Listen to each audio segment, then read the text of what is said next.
Be very careful, because as soon as it starts getting a little brown, they'll just jump on you and burn quicker than you can even imagine. So this needs like constant monitoring once it gets to a certain point. There's not a lot going on until then. You just stir it every once in a while. All right, I'm letting you in on a family secret. This is our green bean casserole recipe. Go ahead and screenshot that real quick. Got this from Kenji Lopez, my favorite food scientist, I guess. He's not even like a chef, but I love the way his brain works. But I got this from him, I think I probably made a couple adjustments. Got a couple things going on here. One is that I crushed up all the mushrooms. These are just brown button mushrooms that I crushed up and then like in a bag. Put them on here with some bacon oil, and I'll talk about that in a minute, to just, until it all evaporates. Once it does, we'll go on to the next step. Here, this is gonna be the topper. So this is, these are shallots. I just did them in there. I did a lot of them, so that's half of it that's in here. But this is being cooked in bacon fat. And I just want to give a quick shout out real quick, because this is free. And it's also, I guess, healthier depending on which doctor you talk to or who you get your health advice from. But obviously it's not processed or anything. This is just scraps from our bacon fat, and sometimes I'll put tallow in there, whatever else. But it's really cool because it's got this, we just pour all of it in here, and it comes like this. I got this off Amazon. But it has this nice little frying basket that's already in there, which is awesome. And, you know, if you leave it in the fridge, it'll last you, I don't know, probably a year in the fridge. So that's for the topping. We'll do that on the shallots. But, yep, this is where we're at for right now, till all this evaporates, and we'll go on to the next step. No, good. We're gonna put the garlic in now that it's evaporated. It doesn't look evaporated here. It's like mostly just because I put probably a little too much bacon grease into there. Thanks, baby. Mix this in. Not for too long. Let's get it aromatic. Oh my goodness, that is. While that's getting there, check in on this guy. Oh yeah, the shallots are looking great.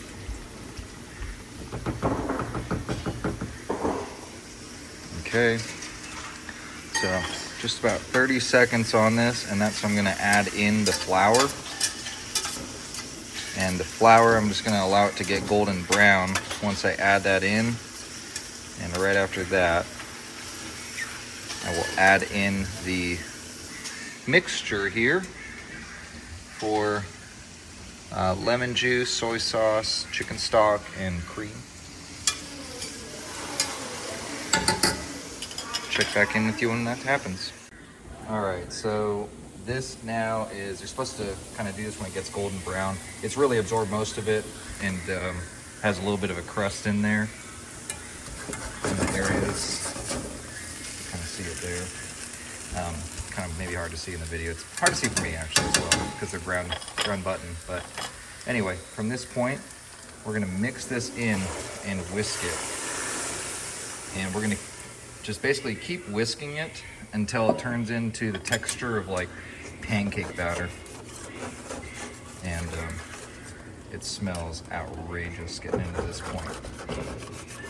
All the garlic, mushrooms, scraping all the stuff at the bottom. This is an all-clad dish. This is probably my favorite. It is my favorite thing to cook in. It just allows you to caramelize everything, and then you can kind of be, you know, aggressive with it to scrape the bottom, get all the good stuff off it, and it's hard to beat the flavors you can make when you can combine those two together, not worry about scratching the bottom or something with a non-stick. I don't really like non-stick, probably due to that. You don't get the same direct heat as well. But I'll check back in with you once this becomes like batter. All right, so as you can see, after I've added in the mixture, it's kind of like like pancake battery. I'm gonna let it go a little bit longer, but it's getting there, so I want to take a video. The other thing is on these shallots, be very careful, because as soon as it starts getting a little brown, they'll just jump on you and burn quicker than you can even imagine. So this needs like constant monitoring once it gets to a certain point. There's not a lot going on until then. You just stir it every once in a while. And at the very end, it just will burn very quickly. So just keep an eye out for that. All right, so come over here real quick. You'll see at the top, come over the top. See how it's all floating there? Yeah. It's about to go, it's about to start burning. And there's just this brief window in time before it does. But you don't want to get it too soon because then you're going to have just soggy onions, which doesn't really do anything for anyone. So what I'm going to do here is just take this basket.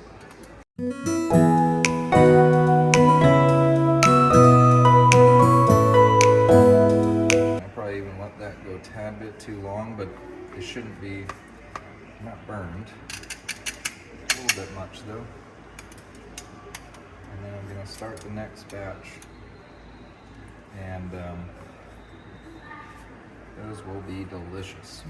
So what I'll do, because this is now all the way hot, this oil, this next batch I gotta add in slowly, unfortunately, because it's gonna be too intense. And there's a bunch of crud in there, so I'm gonna probably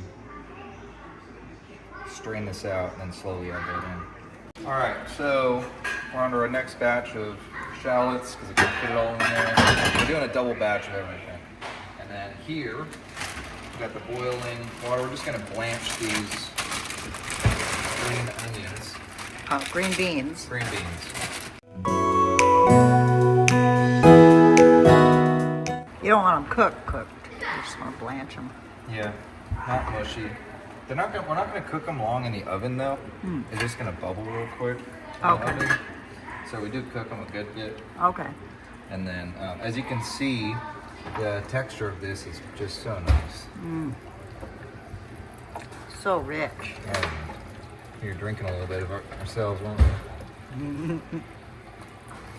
All right, we'll strain them and then pour this on top. We should be good to go. Okay. Boom. All right. So I have strained out the beans with the water, and then I'm just gonna mix this all in there.